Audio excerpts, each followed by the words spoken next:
Welcome to this special report on an inspiring event held in Berlin, Germany. Bridges over troubled waters, science and leadership meet spirituality. This high-level hybrid event was hosted by Brahma Kumaris Germany in partnership with the Spirit of Humanity Forum and the Research Institute for Sustainability, RIFS Potsdam. This unique gathering brought together leaders from diverse fields to explore how spirituality, science, and leadership can unite to address today's global challenges.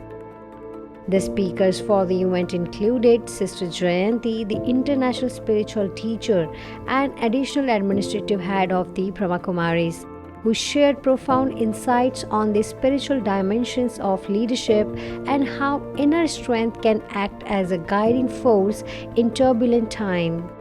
Sister Jayanti, and she is the additional administrative head of the Brahma Kumaris, which is the largest spiritual organization in the world for men and women, to be led by women. I'd like to begin with a greeting of peace. Om Shanti. Om means I am, and Shanti means peace. And if there's one word that can become a bridge, it is Om Shanti. Professor Mark Lawrence, Scientific Director of RIFS Potsdam, who highlighted the critical role of sustainability research and how science can collaborate with spirituality to create more holistic solutions for the planet. Greiser, a senior advisor and executive trainer with Boston Consulting Group, emphasized the importance of value-based leadership in today's corporate world and how spirituality can support personal and professional growth.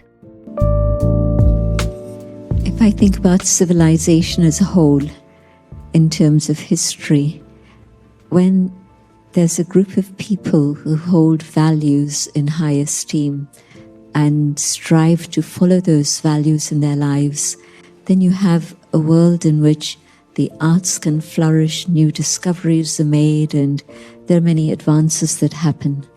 And where values have been forgotten and it's selfish motives that drives the civilization, that civilization heads to a collapse. Where do you think we are at today? And so I think that because we've seen the result of the lack of values, we're now beginning to appreciate why we need to come back to values again.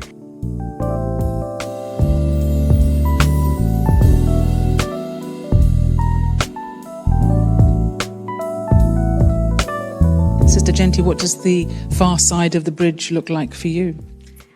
I'm convinced that the goodness of humanity will be what wins.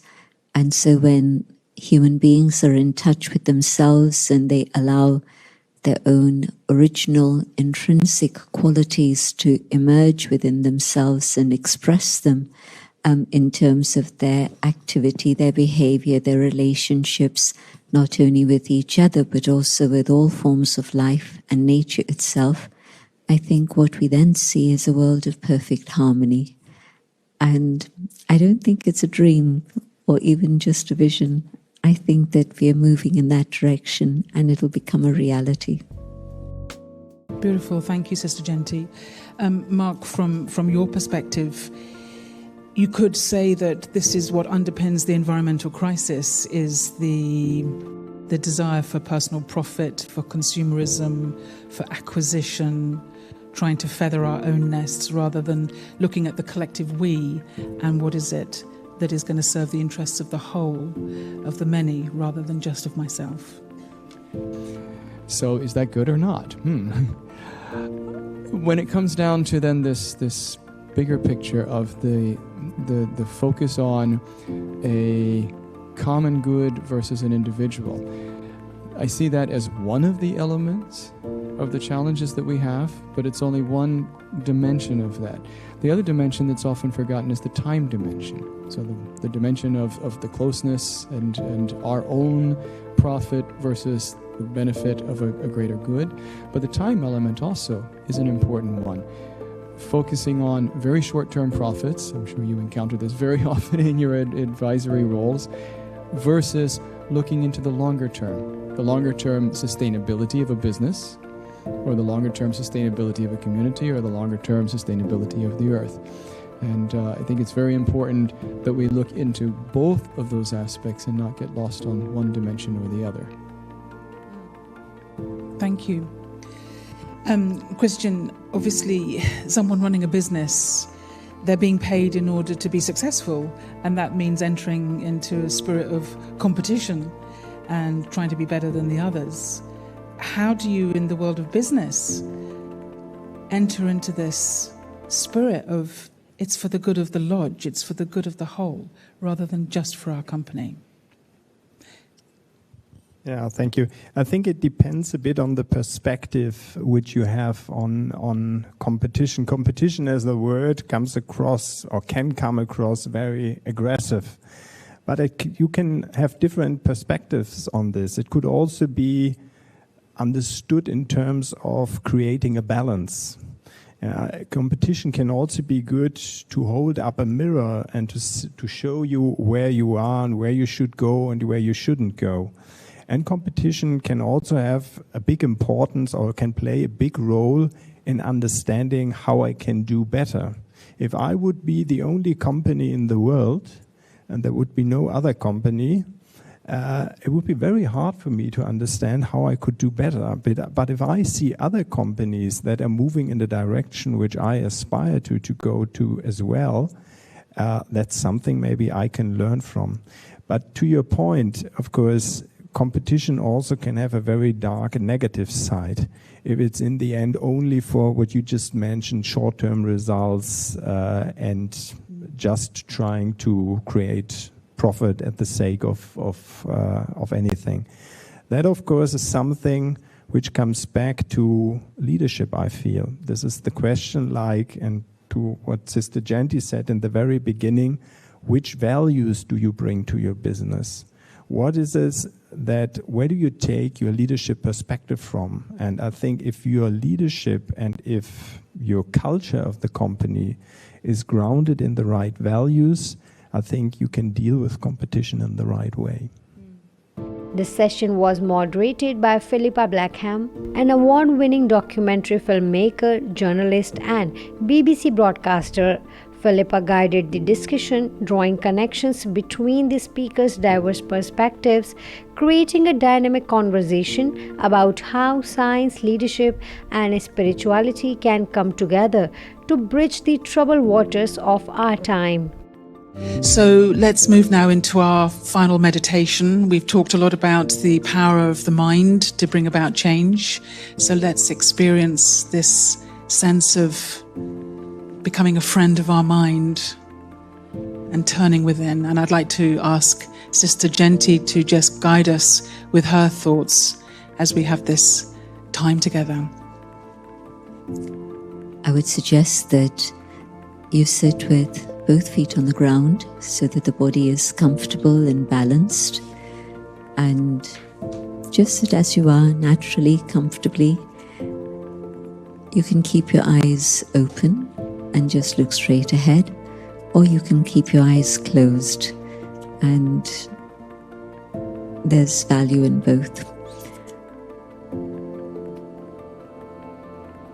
I reflect on the things I've been hearing about. I reflect on the being that I am, the inner being, a being filled with goodness, a being filled with truth, a being of light. Omshanti, Shanti, Shanti.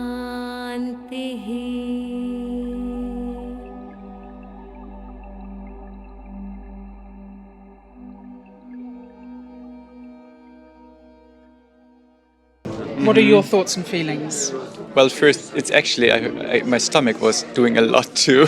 So I think the feeling was really touched and the connection felt. So, I mean, it's like wonderful, wise, beautiful people It was really impressive. So it was a collection of wisdom, and of course with a spiritual leader here, a little bit holding us, in her arms. Yeah.